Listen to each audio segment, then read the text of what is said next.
શિયાળામાં કામ આવે તેવી જરૂરી બાબતો. દેશી ખોરાકનું મહત્ત્વ. શિયાળામાં હેલ્થને સાચવવા માટે તમારા ખોરાકમાં કઈ કઈ વસ્તુઓનો સમાવેશ કરવો જોઈએ એ જાણીએ. લીલું લસણ.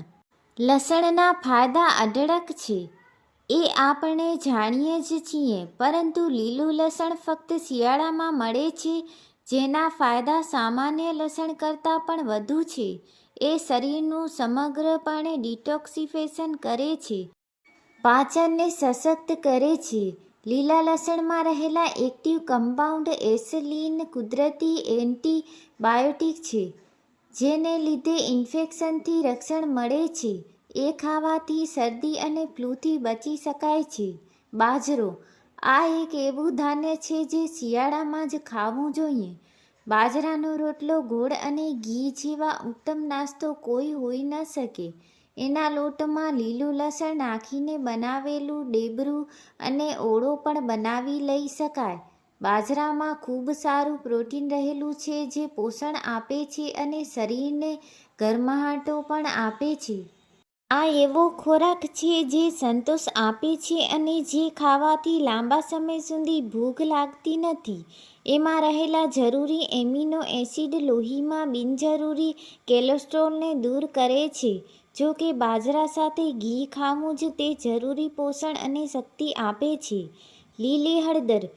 શિયાળામાં બે પ્રકારની હળદર મળે છે, એક લીલી હળદર અને બીજી આંબા હળદર.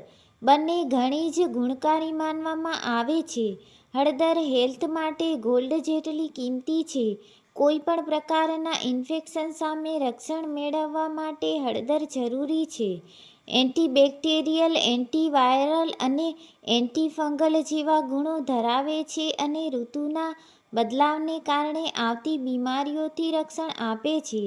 હાડકાંને સ્ટ્રેન્થ પૂરી પાડે છે અને રોગપ્રતિકારક શક્તિને બળવાન કરે છે. આ ઉપરાંત એમાં રહેલા એન્ટીઓક્સિડન્ટ પણ ઘણા લાભદાયી છે. મૂળો. મૂળામાં ઘણા ડાયેટરી ફાઇબર્સ રહેલા છે, જેને કારણે પાચન સંબંધિત તકલીફો દૂર થાય છે. શિયાળામાં કફ અને શરદીની જે તકલીફ રહે છે અને ખાસ કરીને કફ અંદર જામી જાય છે, એને દૂર કરવાની તાકાત મૂળામાં રહેલી છે. આ સિવાય એમાં ઝીંક અને ફોસ્ફરસ રહેલા છે, જેને કારણે સ્કિન પ્રોબ્લેમ્સ જેમ કે સૂકી ત્વચા, એકને કે લાલ ચાંદા જેવી સમસ્યાઓ પણ દૂર થઈ શકે છે. આમળા. આમળા શિયાળામાં મળતું એક એવું ફળ છે જે અત્યંત ઉપયોગી છે. વિટામિન સીથી ભરપૂર આ આમળા ફક્ત શિયાળામાં જ મળે છે. એનો ઉપયોગ દવા તરીકે પણ થાય છે. આમળાની આમ તો અઢળક વાનગીઓ આપણે બનાવીએ છીએ, પરંતુ હકીકતે જો એનો ફાયદો લેવો હોય તો એને આખું જ ખાવું જોઈએ. આમળામાં રહેલું વિટામિન સી વોટર અને એર સોલ્યુબલ છે, એટલે કે જો એ પાણીના સંપર્કમાં આવે તો એ ઊંડી જાય છે અથવા હવાના સંપર્કમાં આવે તો પણ ઉડી જાય છે. સવારે ઉઠીને એક આમળું તરત ખાઈ લેવાથી શરીરને બેસ્ટ પોષણ મળે છે. એને બને તો મીઠા કે હળદરના પાણીમાં પલાળો નહીં, એમને એમ જ ખાઓ. લીલા પાંદડાવાળા શાકભાજી. મેથી, પાલક, ફુદીનો, તાંદળજો, મૂળાના પાન જેવી કેટલી ભાજીઓ શિયાળામાં મળતી હોય છે. આ ભાજીઓ આમ તો બારેમાસ મળતી હોય છે, પરંતુ જે ઋતુમાં એ ભરપૂર ખાવી જોઈએ એ શિયાળો છે. આ ભાજીઓમાં ઘણું પોષણ છે. એના ઉપયોગ અલગ અલગ રીતે કરી શકાય. રોટલા પરાઠામાં નાખીને કે પછી એનું શાક બનાવીને ખાઈ શકાય છે. આ ભાજીઓમાં આયરન, વિટામિન સી અને વિટામિન એ ભરપૂર માત્રામાં હોય છે. આ ઉપરાંત એન્ટીઓક્સિડન્ટ પણ ભરપૂર માત્રામાં હોય છે. તુવેર, વટાણા, વાલ, લીલા ચણા. આ પ્રકારની બિયાવાળી શાકભાજી ફક્ત શિયાળામાં જ મળે છે. આજકાલ લોકો એને ફ્રીઝરમાં આખું વર્ષ સાચવે છે. આ બિયાની ખાસિયત એ છે કે એ સુપાચ્ય પ્રોટીન ધરાવતી શાકભાજી છે. આપણે ઊંધિયામાં આ બિયાઓનો પ્રયોગ ખાસ કરીએ છીએ. એટલે જ આપણું ઊંધિયું સંપૂર્ણ ખોરાક ગણાય છે.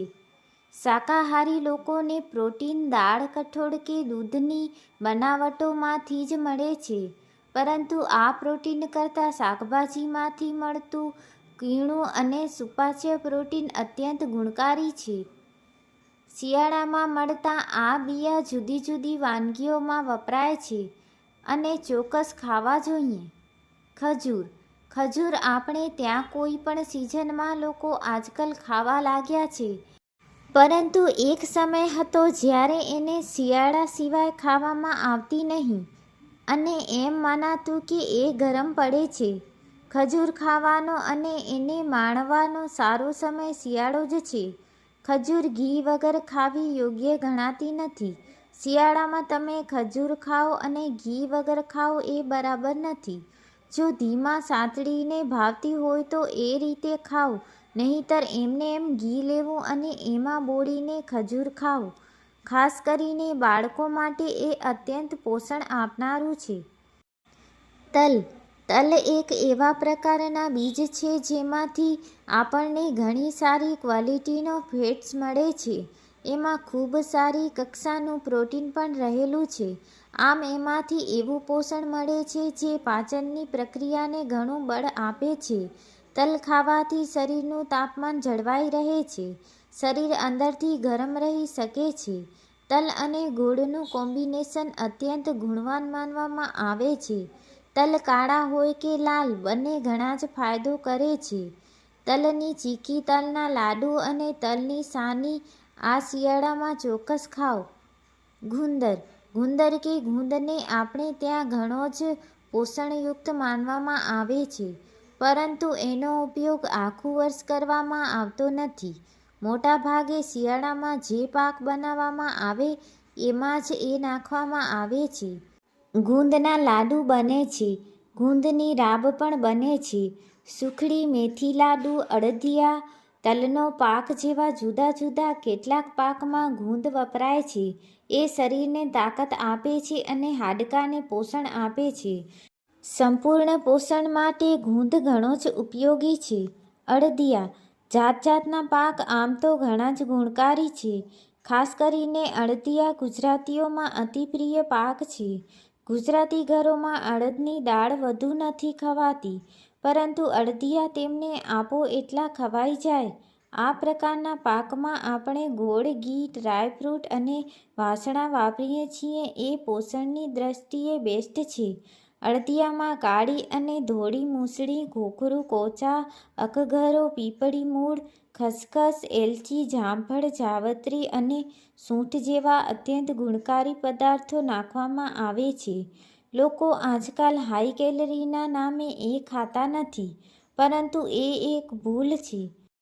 જે લોકો વેટ લોસ પણ કરતા હોય તેમણે પણ આ પાક ખાઈ શકાય. જરૂરી છે કે તમે સમજો કે એ કેટલું અને ક્યારે ખવાય. કિસમિસ. કાળી અને લાલ બંને કિસમિસ કબજિયાતમાં એસિડ છે.